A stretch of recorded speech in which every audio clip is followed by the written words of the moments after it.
This is the all-new 2013 Dodge Dart. The Dart is back. I question whether reviving the Dart name was a good idea, but anyway, they're running with it.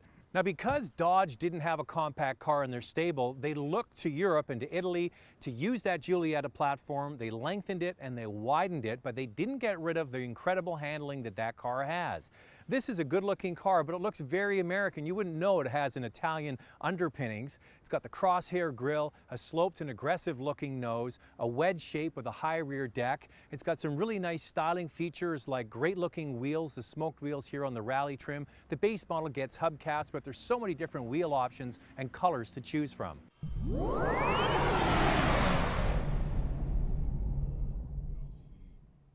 Now, this Dodge Dart is available with 14 different interior combinations. They call it from mild to wild. The rally one we have here is the pinstripes in the seat, make it a little sportier. And underneath the passenger seat, a hidden storage area, much the same way they have in the Dodge Journey.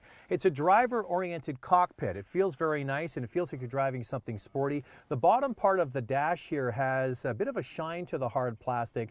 It's better than the pre-production models I've driven in the past, but still like to see that with a little bit more matte finish. Also, if you go just one up from the base model, the SE, into the SXT and all the models above that, have the option to get the 8.4-inch Uconnect touchscreen, which is one of the biggest screens in the business. I think that the Model S from Tesla is only bigger, and it's huge. It's great because it's quick. You can go from maps to radio to all the different functions in that touchscreen. It doesn't lag at all. I had one problem though, and that was connecting my new smartphone. And the other models I've driven, I had no problem connecting my Android phone to the car, but I got a new one and it mustn't be on the list of Bluetooth-enabled devices for this car just yet. Now that, I think, is definitely worth buying if you're looking at one of these cars. In the center of the controls, there's also a small screen that you can get. I haven't driven with one of those yet, but it has another customizable readout that you can put in there. Whether you need that or not, I'm not sure. The seats are very comfortable. As I said at the beginning, I've spent a lot of time driving this car. One of the trips I did with the Dodge Dart was over 1,000 kilometers through the state of Michigan. And the more I drove this car, the more I appreciated two things, the suspension and the seats. And it's a very comfortable car. So if you're doing a lot of commuting, I would definitely recommend this car for comfort. Back seat also comfortable for kids. The trunk is a really good size, as I mentioned. So on size, this car wins. Available options, it really can't be beat. And now we're going to take it out and show you what this new 1.4 turbo can do. Now, this car has size going in its favor. It's one of the biggest compact cars sold in the country. The Cruze is probably the closest competitor, and the biggest car in this class is the Volkswagen Jetta. But unlike the Jetta and the Cruze, this car has an independent rear suspension. They kept the characteristics of that Alfa Romeo when making this car. So they didn't scrimp in the handling front. Independent suspension all the way around and disc brakes all the way around, including the base model. The only other cars that really compete on this front, I would say, is the Ford Focus, which has independent suspension, and also the Mazda 3. A lot of cars have what's called a torsion beam rear suspension, and that really affects handling. That's where this car stands out. Handling and size. Now, this is the end of the car that really looks the most American. It's got the big light that goes across the back that you see in the Charger. It's a nice looking touch. It has an athletic stance at the back, the dual chrome exhaust tips. There's quite a bit of room through here. The back seat's split in a 60-40 split, and there's a ski pass through. The inside, just as many options. So this Dart is available with 3 different engine choices. The base model is a 2-liter 4-cylinder engine with 160 horsepower. Then the 1.4-liter turbocharged direct injection engine in the Rally here. It's available as an option in other trim levels, and it is 160 horsepower, but it delivers more torque.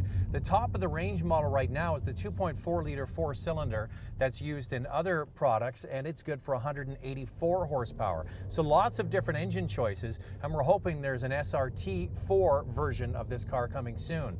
What this car really does well is handle. It's got the independent suspension. It's got that Italian background that I talked about. It's been modified for the North American market. But having driven this car for so many times now, especially on long trips, I can tell you without a doubt that this car will handle as well as the Ford Focus or the Mazda 3, the two main competition when it comes to independent suspension, and it really does a fabulous job. Also, it's compliant over bumpy surfaces, especially if you do a lot of highway driving where you get those expansion joints on the highway, especially concrete highways.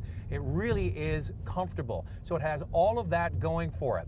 Now the turbocharged engine, when you're up in the turbo and it's kicking out all the power, it really is a fabulous engine to cruise on the highway, and you can get excellent efficiency. The best number I was able to achieve was 5.7 liters per 100 kilometers, which is 48 or 49 miles per gallon. That's really quite a lot. But when you drive in the city and your foot is into the turbo, in order to get it up and away from a light, the fuel consumption drops. So you have to be willing to live with the turbocharged engine and stop and go traffic. But if you definitely do a lot of highway driving, I would recommend the turbocharged engine. So the thing is, if this turbo had a little bit more bottom end torque to move this rather large compact car, it would do a much better job. It's the same engine that's in the Fiat 500 Abarth, but that's a much smaller car, much more lively, kind of like a Mini. And this car does a good job. A little more bottom end torque would be good, but handling, first rate. And this Dodge Dart has a lot of things going for it. It competes on price in the most important segment in the Canadian market, the compact class. It's big, it's got a large back seat and trunk. It's got many different options, including exterior, interior, and engine choices.